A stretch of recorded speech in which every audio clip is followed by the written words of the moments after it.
오늘 만들어 볼 메뉴인 연어 빵가루 오븐 구이는요, 오븐을 이용해서 보다 조리 과정을 간단하게 조리할 수 있는 메뉴입니다.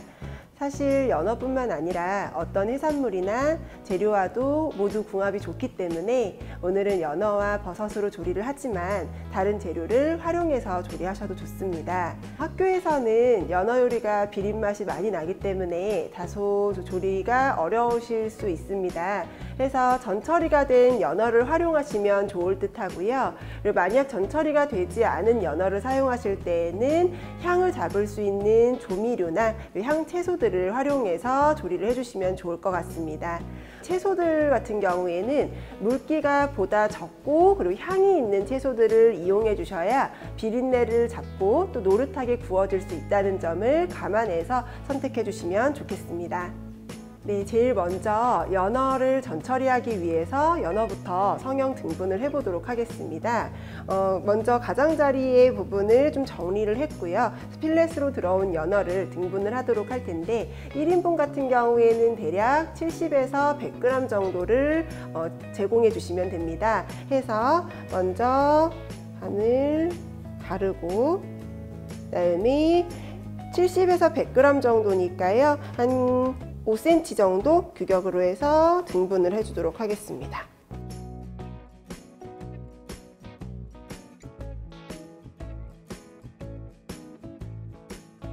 연어는 4인 제공량에 따라서 저희 4조각을 전처리해서 조리를 같이 한번 해보도록 하겠습니다. 여기에서 등분은 말씀드린 한 100g 정도, 80에서 100g 정도의 규격으로 등분을 했고요. 크기를 너무 작게 자르게 되면 오븐으로 구우면서 말라서 맛이 없을 수 있으니까요.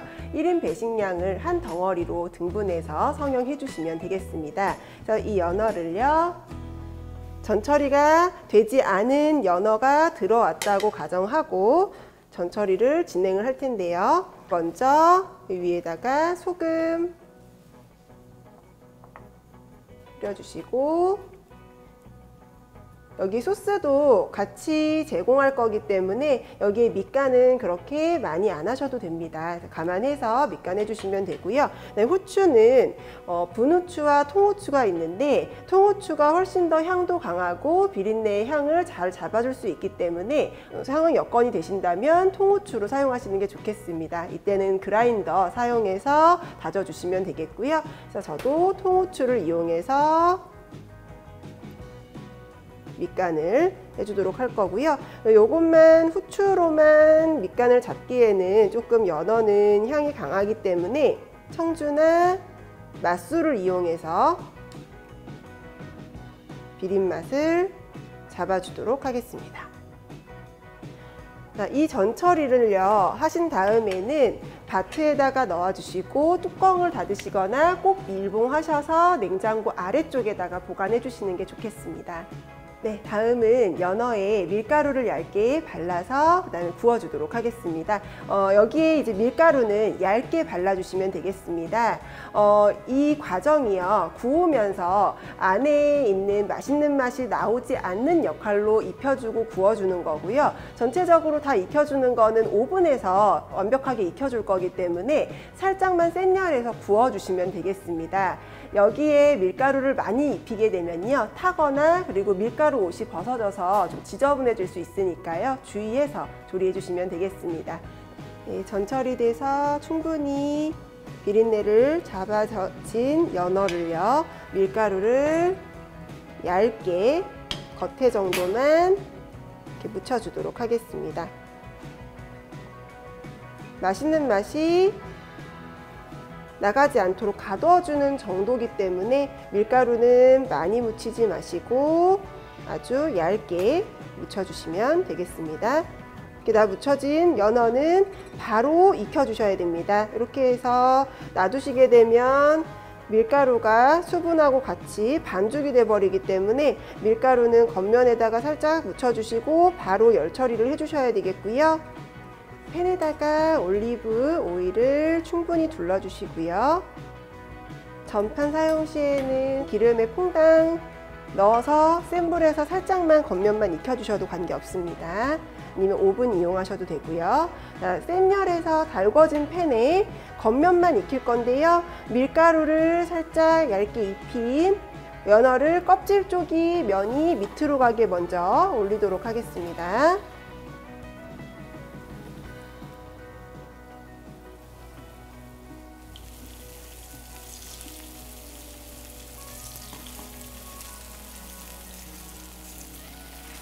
자, 한쪽 면이 노릇해지면요, 뒤집어서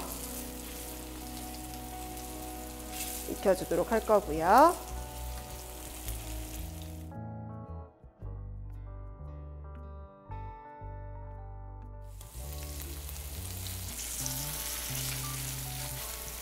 자, 사방이 다 맛있는 맛이 가둬질 수 있게끔 익혀주세요. 이 과정이 대량 조리 시에는 좀 번거로우실 수 있으니까요.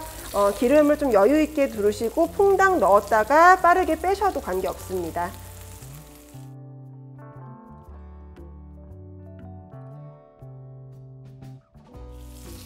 이렇게 사방이 다 노릇하게 구워졌으면 키친타올에 빼서 기름기를 제거해 주도록 하겠습니다.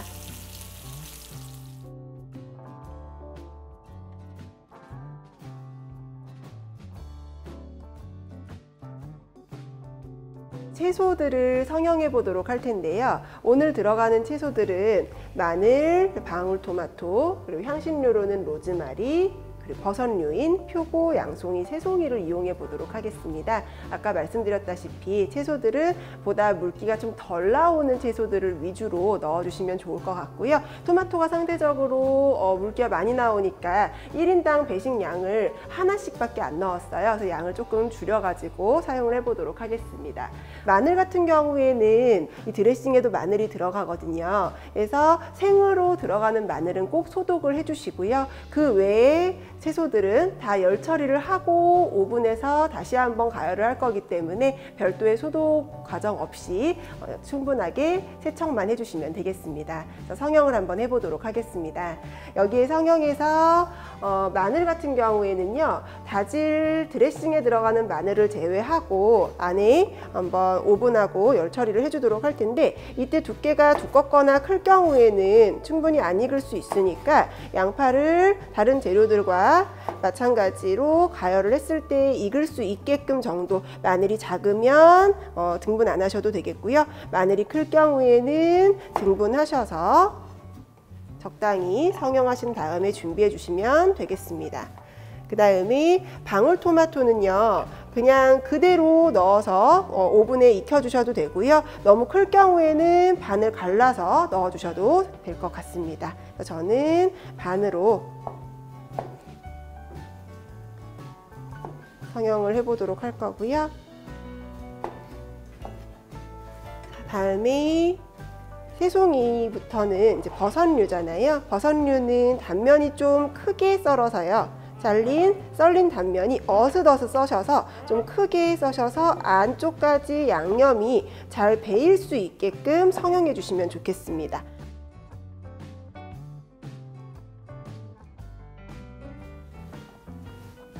표고도 마찬가지입니다. 먼저 기둥 제거해 주시고요.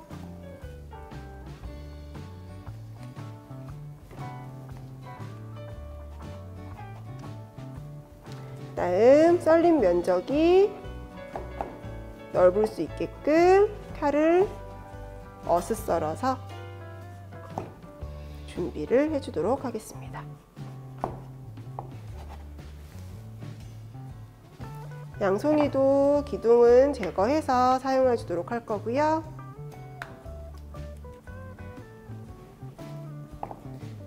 썰린 단면 면적이 넓을 수 있게끔 칼을 비스듬하게 눕혀서 성형해 주시면 되겠습니다. 그래서 이처럼 썰린 면적이 단면이 조금 넓을 수 있게 성형을 해 주었습니다. 네, 다음 성형한 채소들을 열 처리를 한번 전 처리를 해주고요. 그 다음에 다시 오븐에다가 넣어주도록 할 텐데 이 과정은 생략하셔도 됩니다. 하지만 한번 팬 처리를 함에 있어서 채소들 각각의 향을 좀 더 증진시킨 뒤에 오븐 처리를 하시게 되면은 보다 더 채소들의 향이 더 높아질 수 있을 거라고 생각하고요. 여기에 처음에 달궈진 팬에다가 올리브유를 많이 두르실 필요 없습니다. 약간만 둘러주시고 그 다음에 처음에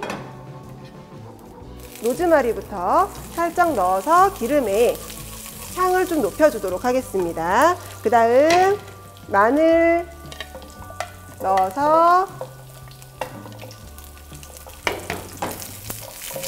한번 볶아주시고요. 향이 어느 정도 기름에 로즈마리 향이 올라오면은 로즈마리는 다시 빼주도록 하겠습니다. 요거는 버리지 마시고 이따 오븐 처리할 때 다시 한번 넣어서 사용하도록 하겠습니다. 그 다음 마늘의 겉면에 노릇노릇 색이 나기 시작하면 이때 버섯들을 넣어서 익혀주도록 할 텐데요.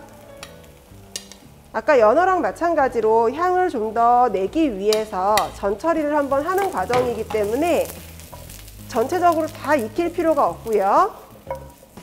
살짝만 볶아서 기름만 입혀주시면 되겠습니다.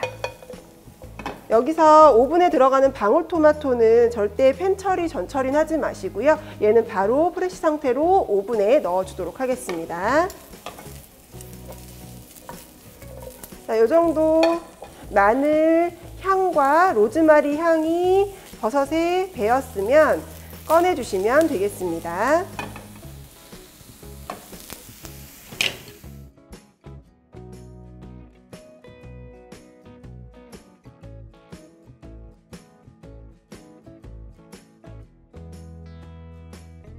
이렇게 재료들이 모두 전 처리가 끝나면 이제 빵가루를 만들어서요. 빵가루를 양념을 한 다음에 오븐에다가 재료들과 함께 가열을 하도록 하겠습니다. 여기에서 빵가루는 건식으로 구매해 주시고요. 그리고 파마산은 좀 가감해 주셔도 됩니다. 파슬리 후레이크는 맛이나 향보다는 시각적인 효과를 위해서 첨가를 합니다. 색이 더욱 먹음직스럽게 나올 수 있게끔 도와주도록 하겠습니다. 해서 빵가루부터 6큰술 정도를 넣어 주시고요.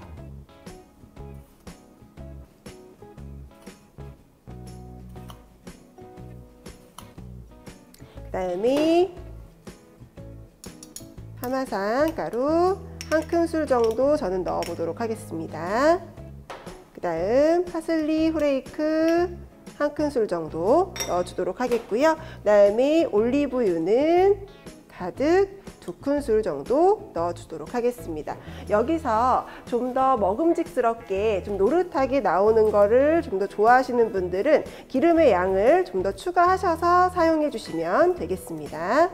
전체적으로 들어가게 되면 이렇게 기름이 먹으면서 일부 뭉치기 시작할 거예요. 요거를 재료들의 위에다가 뿌려주도록 하겠습니다. 양념이 다 끝났으면 오븐팬을 이용하셔서 저는 오늘 4인에 맞는 오븐팬을 준비를 했고요. 여기에 전처리된 연어를 올려주시고 그 다음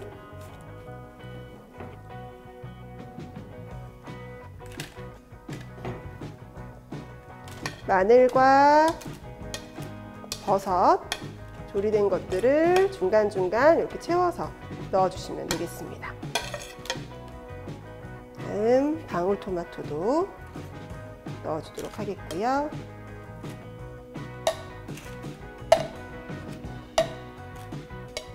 다음 아까 구워줬던 로즈마리도 같이 넣어서 향을 좀 구우면서도 연어의 향을 잡아줄 수 있게끔 준비해 주도록 하겠습니다. 팬에다가 모든 재료들을 다 넣으신 다음에 마지막에 양념해 놓은 빵가루를 위에다가 뿌려주세요.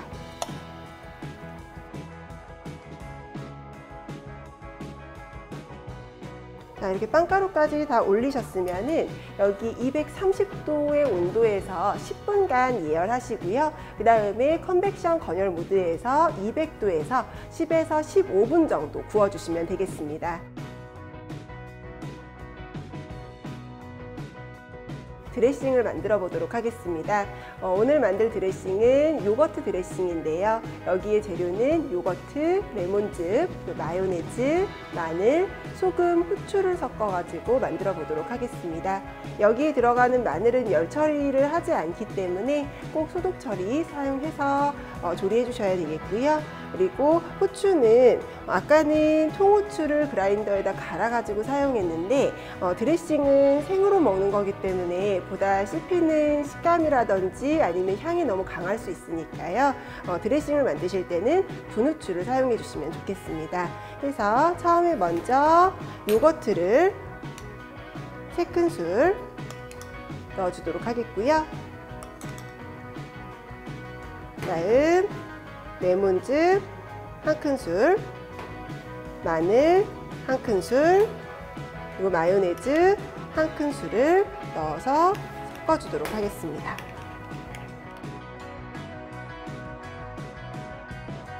그리고 마지막으로 이제 밑간을 해보도록 할 텐데요. 밑간은 소금 2분의 1 작은술, 그리고 분후추 약간 넣으셔서 섞어서 드레싱을 완성해 주시면 되겠습니다. 네, 제공하실 때는 빵가루랑 그리고 연어 담아 주시고요. 그리고 가진 버섯들, 그리고 방울토마토 이렇게 같이 담아 주시면 되겠습니다.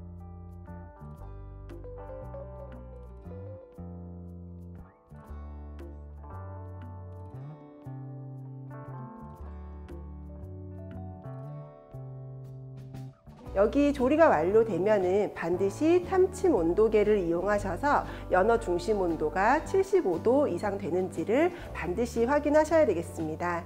오븐에 익히실 때는요, 버섯에도 물기가 나오고 그리고 방울토마토에도 물기가 나오고요. 특히나 각각의 재료들을 한 번씩 전 처리를 했기 때문에 탈 염려는 없으실 거고요. 여기 오븐팬에다가 종이 오일을 깔아 주시거나 아니면 오븐팬에 살짝 기름칠을 하신 다음에 사용을 하시면 좋을 것 같습니다. 이렇게 연어 빵가루 오븐구이를 완성했습니다.